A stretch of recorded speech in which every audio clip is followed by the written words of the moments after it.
find common ground by collaborating and working towards bringing better technology solutions, innovative products to the world. Show investors or customer help marketing and commercializing their invention products in the market.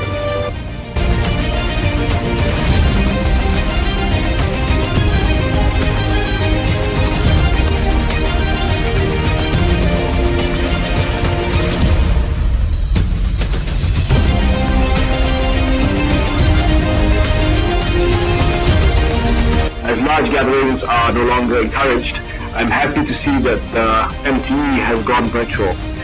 This will allow more innovators to promote their innovation and share their ideas with the world.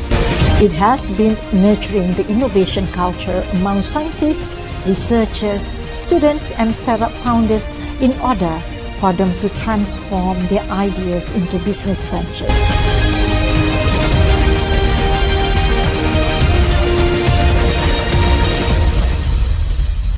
There may come a day in the near future when we have overcome this crisis, but our innovations may be able to assist another country in their fight against the pandemic.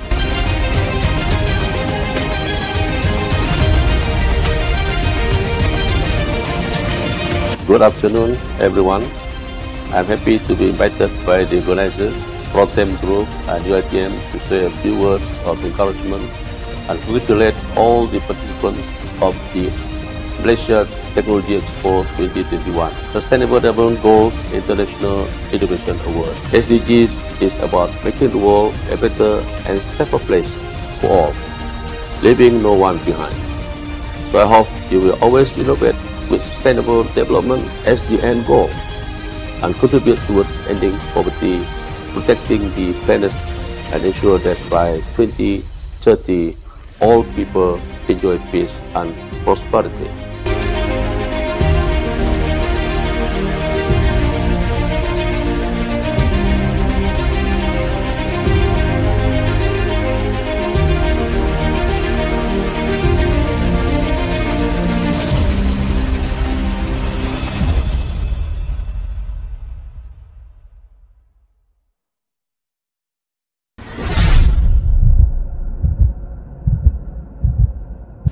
Ladies and gentlemen, welcome back to MTE 2022 Virtual. Do enjoy our next knowledge sharing session. Hello everyone, I'm Anita Pandian. Welcome to MTE 2022. We are here in this session to talk about the remarkable journey of Malaysian prodigy sisters who both are studying in Quest International University in Perak. So to start off, I'd like to introduce Professor Zita Muhammad Fahmi, who's the Vice Chancellor of Quest International University, QIU, to say a few words. Professor, maybe you'd like to say a few words, a little bit of background of QIU. Thank you, Anita. It's great to be here, to be able to share with you a little bit about Quest University. I come from a public university many years ago.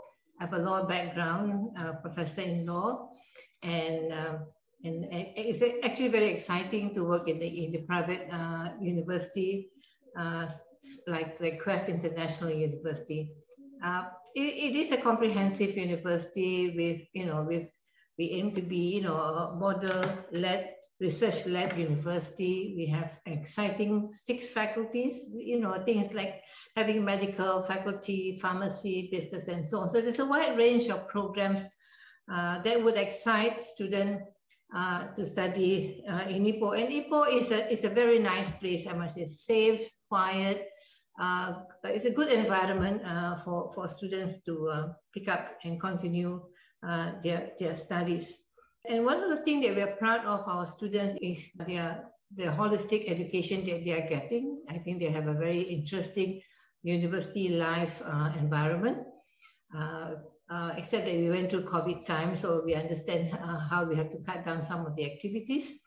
I think there's very strong industry relationship, so we really turn and look at competencies, building soft skills, being resilient people, agile people, and that's what the future graduates would be looking at.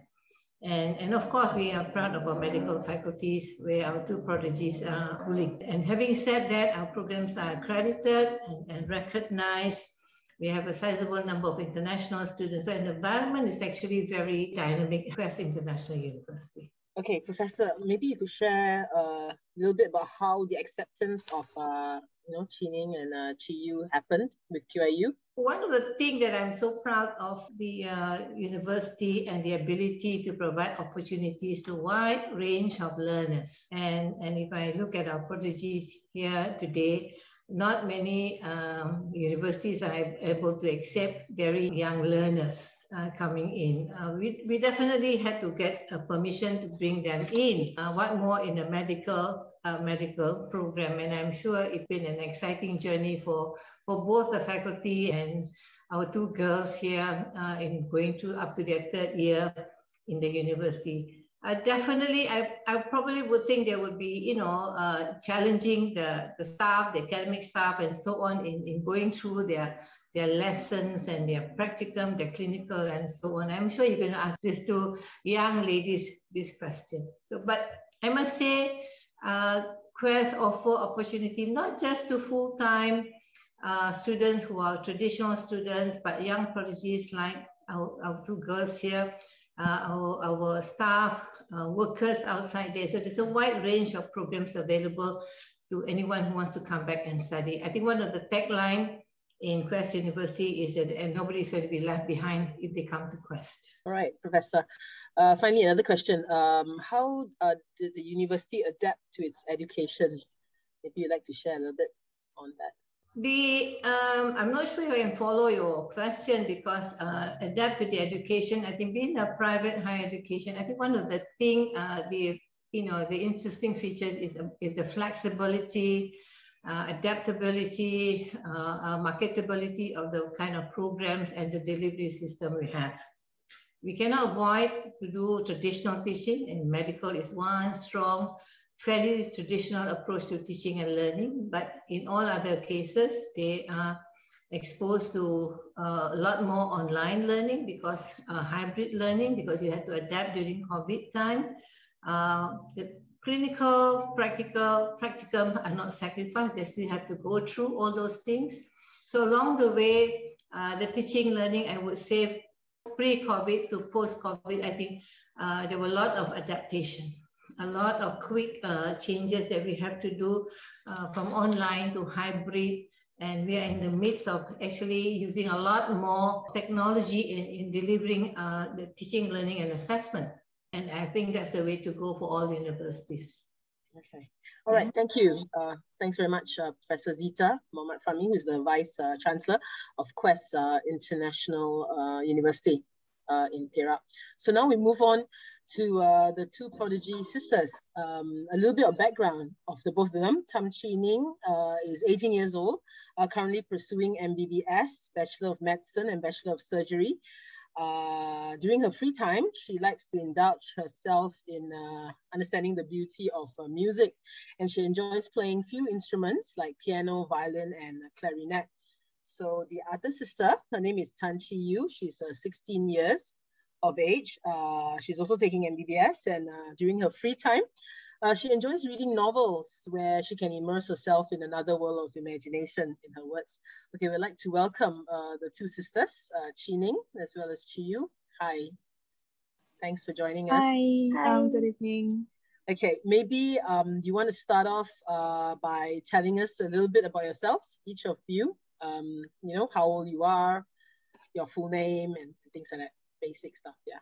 Okay, so hi, good evening, and I'm Chi Ning, and I'm turning 18 this year. So currently I'm a third year medical student in Quest University.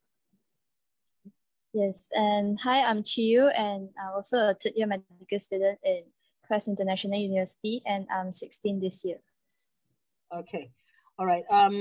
Tell us what it's like to be at that age and be in a university with people who are older than you. Actually, to us, it's quite fun, and it's been quite a good experience getting being able to get into university in a younger age. So we actually enjoy it, and it was quite fun. Okay, Chi Yu, for yourself? You're a little bit younger than your sister. Yeah, actually, it's like quite okay for us since we were previously exposed to other friends who are older than us. Like my parents, they have some university ministry and they bring us to the university. So we get exposed to friends who are older than we are. So yeah, we are quite used to it. Because like we actually have a lot of chance to mingle around with friends that are older than us, even for our cousins and our friends. So like we are actually very used to it and we enjoy it. Okay, so there was a question coming from some of the members of the media. How does it feel to be a child prodigy and grow up as one? I think there's not many in Malaysia, so you guys are in that list. Maybe you'd like to share with us what's it actually, like? In my opinion, I'm not a prodigy. Actually, I think it's a gift from God because I still think that it's 1% talent and 99% hard work. So yeah, I think we're still ordinary in some ways. Okay. And how did your parents find out that you are gifted and advanced for your age? How did it all happen? Actually, not say found out, like I told my parents that school was very boring. So my parents figured that homeschooling would work for me better. So yeah, we transferred to homeschooling. Okay. She looked through my books and she understood it. And she understand it. So she decided to come and study with me. Okay. But do you miss going through the normal route of education? I mean, like you fit in with your peers, your students was much older in their 20s? Actually, not really, because I think we also have quite a lot of like enjoyable life, like especially during homeschooling. Although we don't go to the ordinary school, but actually we get to go to many different places because like we don't have a fixed timetable. So like we can organize our time and set our times on ourselves. So we can say that, oh, we'll study in the morning and we go do different activities in the afternoon. Like we can learn different things like music, we can go hiking, we go swimming, we can do the things that we like and even go on holidays. Mm-hmm. Okay, so why do you pick the medical faculty and specifically medicine for your subject matter? Actually, I think that because since young I was exposed to quite a lot of doctors, and then I think that it's quite important to be a doctor with a heart for our patient. So to reduce the suffering of the patient, to help them get better faster. Yeah, since I was young, I think that it's quite important for a doctor to have a heart for a patient. Yeah. Okay.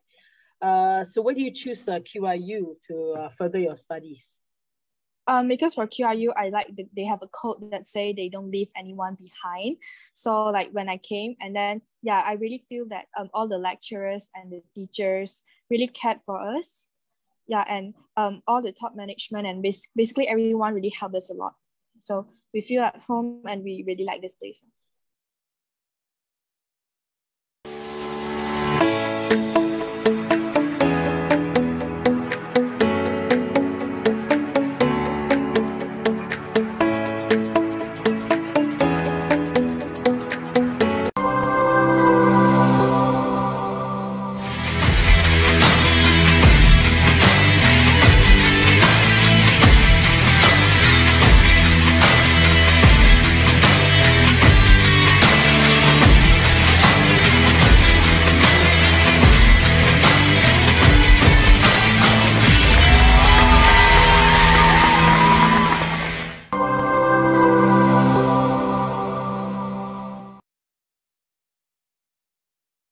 And maybe you'd like to share with us a little bit about the support system that you get, for the help and assistance at the university.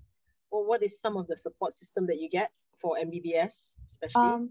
I appreciate the scholarship because like I appreciate the scholarship from class because like if both of us will be studying MBBS together with full fees, it will be a real burden to my parents.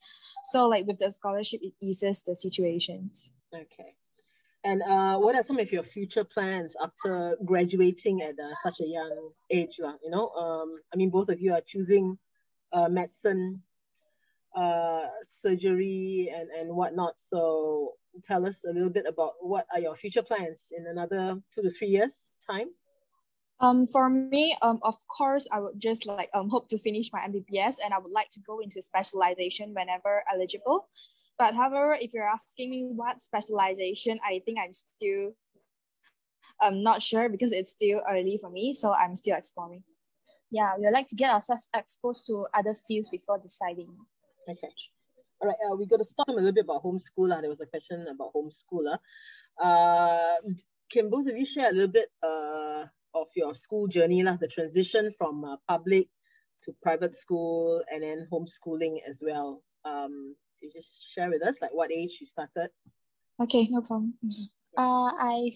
I studied in Chinese primary school until I was standard 4, and then I changed to homeschool, and then I studied for around 1.5 years. Is it? Yeah, 1.5 years, and then I sit for my IGCSE exam, and then after that I joined Quest Foundation program. Okay. And for me, actually, both of us did not enter preliminary school. So we went into primary school directly, and I went to primary school for 6 years, which means I sat for my UPSR. So after my UPSR, actually my parents were thinking, which secondary school they are going to send me to. But after doing all the surveys and after thinking for future plans, they decided that actually homeschool will be quite a good choice. And besides, since she's good, doing pretty well in primary school, and she actually understands the contents of my textbook. So actually my parents decided to say that, why not she come and study with me together? So this is how we started our homeschool journey. So both of us actually studied together every day at home for around 1.5 years, and we sat for our IGCSE. So after that, we got our results, and we went for Quest Foundation. After that, after 1 year of foundation, we're in MBBS. So we're in the 3rd year right now. Okay, so another 2 years till you graduate? Or would it be 2 years? Yeah, okay. So you graduate below 20 years of age, when a lot of people go into university at that age, right? Yeah. So, okay, there's another question. How do you feel about having a unique learning ability and not having to go through the ordinary school life? You've done this probably 4 to 5 years now. So how do you feel about it? What are your feelings about it? Yeah. Actually, I think it's quite fun, because as I said, I thought that the ordinary school was very boring. So I requested homeschooling. And yeah, homeschooling is very nice, really very nice. I get more free time, and then I can do what I like, and then I study at my own pace. So it's very good experience. Yeah, mainly actually for homeschooling, why we like it, because you have the freedom. You're not having a specific timetable. So when you feel like studying, you can study more. And if you're sick or you're not in the mood to study, then they can just say that, I think it will be a relaxed day for me today. I can do maybe I can do exercises, I can play music instruments. Today I'm not in the mood to study. So basically we can study in our own pace, and we can actually study anywhere. So maybe sometimes we go holiday, we can also bring our books or bring our ebooks in our iPad, so we can just bring our books and study anywhere. There's no time restriction, no place restriction. So it's actually it's why we like homeschooling, because it's freedom. Yeah, and one more thing, it's very very nice because there's not stress, because we don't have any exams and no homeworks. Yeah. You just basically study the textbooks every day. Right. Okay. Okay. A question here. Who do you look up to, and why? Do you look up to anybody in particular? If say anybody, not really. But then actually I would like to thank God very much for this, because we think that our wisdom comes from Him. It's Him who gave us the wisdom. So we'd like to thank Him for everything. And also besides, we'll also like to thank our parents, for guiding us throughout and taking very good care of us and finding what is best for us. Okay. What do your parents do? You can share with us. Actually, before we went to homeschooling, because at that time, homeschooling was not that popular. So they did quite a lot of research. They they went online to check, and then they asked around to see if anyone did that before, and then they did quite a lot of research before pulling us out of the primary school and sending us to homeschool. Besides, I think it's actually quite stressful for them, because like to them it's quite a huge challenge, because like all their friends, relatives would say that, oh, like because this is quite a new pathway for homeschooling, so everyone, there might be a lot of people who say that, oh, it wouldn't work or what. So like I think they should also need a lot of courage to make this decision, because it's putting both of their child's future in their hands. Yeah, okay. And I understand that you guys always excel in your subject matter. What are some of your favorite subjects and the results that you've gotten? I mean, the favorite that you have in MBBS? MBBS.